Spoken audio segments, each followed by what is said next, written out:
Logo no início dessa edição, chamamos a atenção para vocês que ao mesmo tempo em que se realiza a cúpula do G20 no Rio de Janeiro, a gente verifica a intensificação de conflitos militares quentíssimos e no foco das atenções internacionais hoje, a questão na Ucrânia. A Ucrânia recebeu autorização por parte do presidente Biden, vocês todos foram informados suficientemente, para a utilização de mísseis de longo alcance por parte de países ocidentais no confronto com a Rússia. A Rússia advertiu hoje dizendo que esta permissão equivale a colocar mais gasolina na fogueira. Confira. O governo russo acusou os Estados Unidos de alimentar o conflito e avisou que a decisão de Biden aprofunda o envolvimento da Casa Branca na guerra. O presidente da Rússia, Vladimir Putin, disse que um ataque com essas armas será considerado um bombardeio direto da OTAN contra o seu território. Isso porque, ainda segundo Putin, o exército ucraniano não saberia operar os mísseis sem o apoio das nações do grupo militar. Nesse fim de semana, Joe Biden autorizou que a Ucrânia utilize mísseis americanos de longo alcance contra a Rússia. Esse era um pedido antigo de Volodymyr Zelensky na guerra. Além dos novos foguetes dos Estados Unidos, a Alemanha anunciou o envio de 4.000 drones controlados por inteligência artificial para a Ucrânia.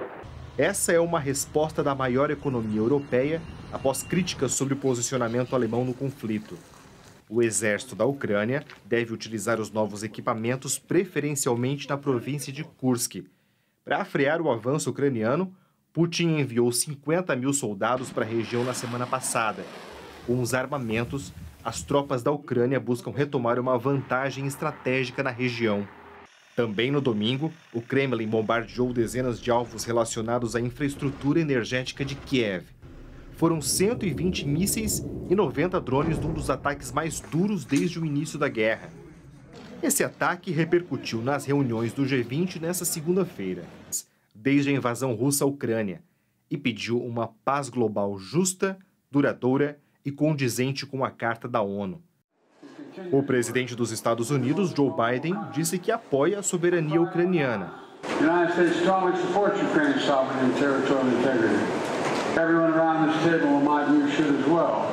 O presidente Lula também criticou as invasões no território da Ucrânia. Do Iraque à Ucrânia, da Bósnia a Gaza, consolida-se a percepção de que nem todo o território merece ter sua integridade respeitada e nem toda vida ter o mesmo valor.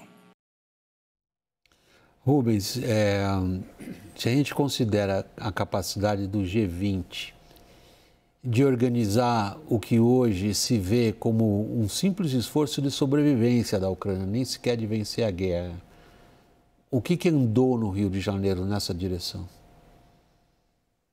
Mais uma manifestação de intenção a favor da paz, nada mais que isso, eu acho. Como são as resoluções da ONU, como são essas conversas multilaterais. Na realidade, o que está acontecendo é uma escalada muito perigosa, porque essa autorização para atacar o território russo em mais profundidade, já, como você mencionou, já teve a resposta da Rússia, e nós não podemos esquecer que a resposta da Rússia dada hoje se encaixa exatamente na nova doutrina nuclear russa, que, modificada recentemente, acrescentou isso que está acontecendo: ataque da Ucrânia com apoio de outros países. Isso, se acontecer, a Rússia poderá escalar ainda mais essa situação. Eu acho que nós estamos entrando numa situação muito perigosa. Você viu a declaração agora do primeiro-ministro da Inglaterra. Está todo mundo muito receoso, porque essa escalada, com a autorização do Biden, e eu imagino que essa autorização tenha sido dada para impedir que a Rússia avance em outros territórios da Ucrânia. Não sei qual outra motivação poderia haver, porque realmente é uma situação muito grave e que pode ensejar, se efetivamente esses mísseis forem lançados e alcançarem e tiverem danos importantes para a Rússia, você pode ter uma resposta muito difícil de ser aceita por parte da Rússia, hein? Eu não descarto essa possibilidade. O líder trabalhista britânico Starmer, que é, né, no, digamos, jargão convencional, homem da esquerda, a gente tem que botar um carimbo na testa dele, né? Se é trabalhista, é homem de esquerda, que está pedindo hoje, no Rio de Janeiro, que se multipliquem os esforços em favor da Ucrânia por parte dos países ocidentais, aquele capaz de conduzir algum esforço conjunto europeu, frente ao que se espera que seja uma oposição hostil do Trump em relação a esses esforços, Lorival? Essa é uma posição assumida por toda a Europa, com exceção do Viktor Orbán, da Hungria, que é um aliado do Putin.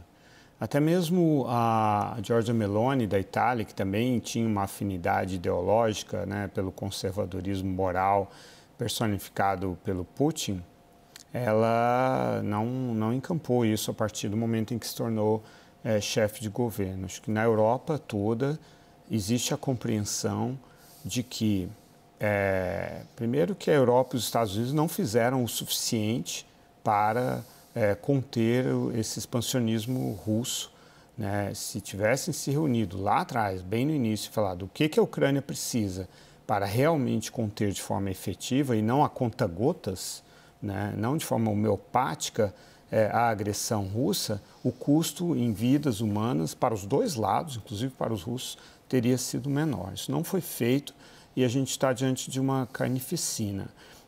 O que o Biden está tentando agora é evitar mais fatos consumados no terreno, já que se aproxima a chegada de Trump à Casa Branca, que vai impor à Ucrânia a concessão de territórios, o que só servirá de estímulo para o expansionismo do Vladimir Putin, que claramente vai usar o congelamento do conflito, vai usar esses fatos consumados no terreno, esses territórios que ele ocupa na Ucrânia, para se reagrupar, se rearmar, já que já é uma economia de guerra, com a ajuda da Coreia do Norte, do Irã e da China, que já é comprovada a ajuda da China, para voltar e tentar tomar mais território da Ucrânia e potencialmente de outros países do leste europeu.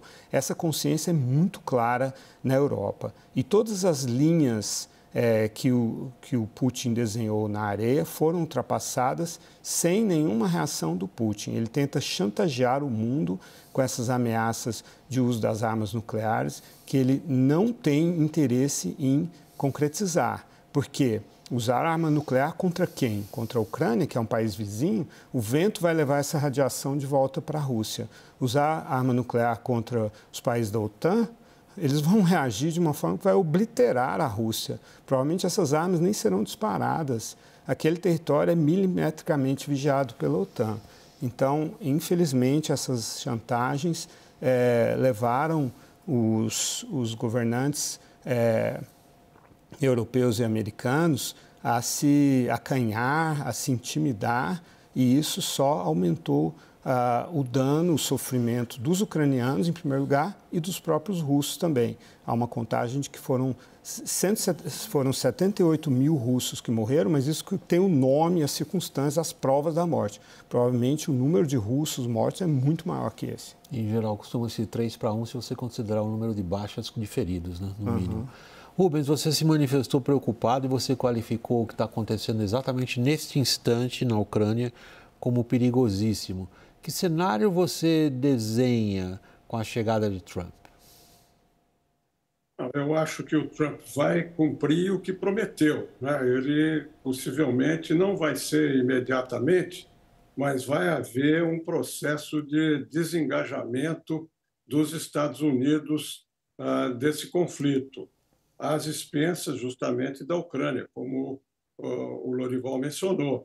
Agora, a Europa não tem condições de substituir os Estados Unidos, não tem condição financeira, política, não há uma unanimidade como hoje, caso os Estados Unidos se retirem. Eu imagino que muitos países não vão participar de qualquer esforço armado contra a Rússia. Na minha visão, isso as sociedades de muitos países na Europa são contra a entrada desses países em guerra.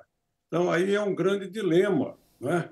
Porque se o Trump cumpre o que prometeu, e eu acho que ele vai cumprir, a Europa não tem condições de apoiar a Ucrânia, então a negociação que vai ser feita realmente está desenhada, entendeu? Eu não vejo como isso não vai acontecer. Agora, eu sou menos enfático na afirmativa de que a Rússia teria condições de ampliar a sua expansão por outros países. Eu acho que a debilidade militar russa, que foi demonstrada agora na Ucrânia, ela mostra que a Rússia não tem condições de ampliar o seu expansionismo para outros países.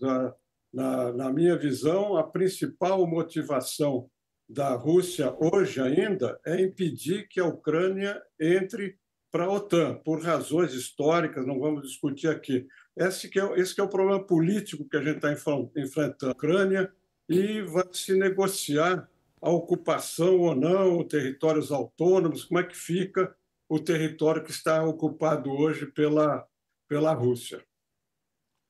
A OTAN tem a Ucrânia hoje. Na prática, a Ucrânia hoje pertence à OTAN. Sim. Nesse ponto, talvez, ironicamente, o Putin tenha razão. Ele diz que a Ucrânia é um país da OTAN combatendo a Rússia. Como é que o Putin vai reagir? Eu tenho um minuto ainda para acabar. Ele obrigou a OTAN a defender a Ucrânia, né? O que fez ele invadir a Ucrânia em 2014 foi o movimento da Ucrânia de se tornar integrante da União Europeia. Naquele momento, estava enterrado o projeto de a Ucrânia pertencer à OTAN. A partir da invasão da Geórgia em 2008, foi descartado, foi engavetado esse plano, né? Então, o que o Putin, bom, o meu ato falho, né? O que o Putin não queria era ter um vizinho com a mesma matriz cultural e histórica, mesma religião, mesmas origens, que fosse próspero, democrático e ocidental. Foi isso que ele quis eliminar na Ucrânia.